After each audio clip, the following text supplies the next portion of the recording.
Hey everyone, welcome to my daily vlog. Today is April the 6th, and so it's day 6 in my vlog every day in April. Welcome to my channel. If you've never met me, my name is Erin. If you've never met me, then I'm Erin and I'm an artist. I live in Prince George, BC, and I like to paint nature and nerdy things and things that inspire me. And today I'm going to talk to you about how to know when your painting is finished. This is a question I get asked sometimes. How do you know when you're done your painting? Well, to me the answer to that question, hey, babbling brook. I bet you're wondering what that sound is. That is my pond.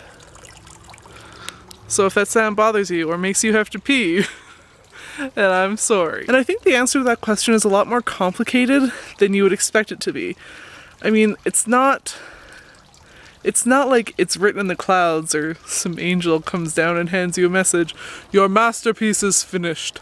It's more of a feeling, and I think that feeling that you get comes from a lot of time spent looking at other art. Some paintings you know when your end is going to be. You have already planned it out, and the end of the painting is the end of the painting. Everything looks great, that's all there is to it. But for some paintings that have a more fluid and changeable nature, the ones that you design as your whim hits you, then it can be a little harder to tell whether or not it's finished. For some paintings it's more of an emotional finish, so maybe you start it to, as a form of therapy, deal with some problems that you're having, and by the time that your problems have been resolved, or mostly resolved, as much as a problem can be resolved, then your painting is finished. For me, when a painting is finished, it just feels complete.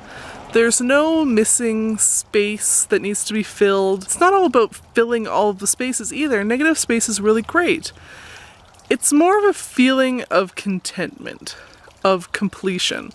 Everything that needed to be said has been said. The things that have been left vague have been done so on purpose. It adds to the feeling of the painting. So completeness to me is more of arriving at a feeling. Art itself to me is all about feeling, and about feeling your way through everything.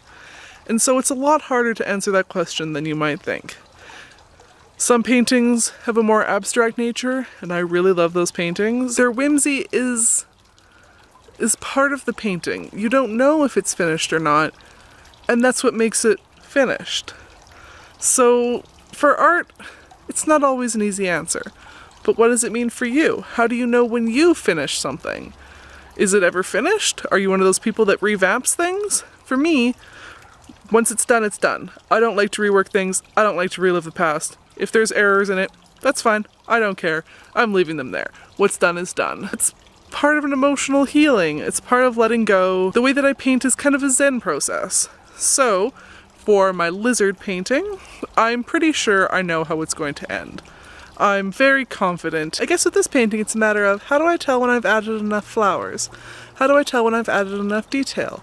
And to be honest, it does come down to feeling. I'm adding 3 flowers because I like the number 3. And 3 is a really settling number. I mean, it looks good. The flowers are all really large. 2 might look a little strange, and I just like 3.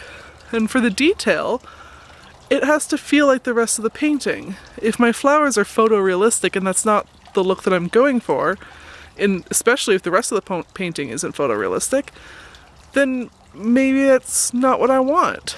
So I know when to stop with the flowers because they fit with the rest of the painting, but they also look like Gerberas the way I want them to. Do you paint? Do you not paint?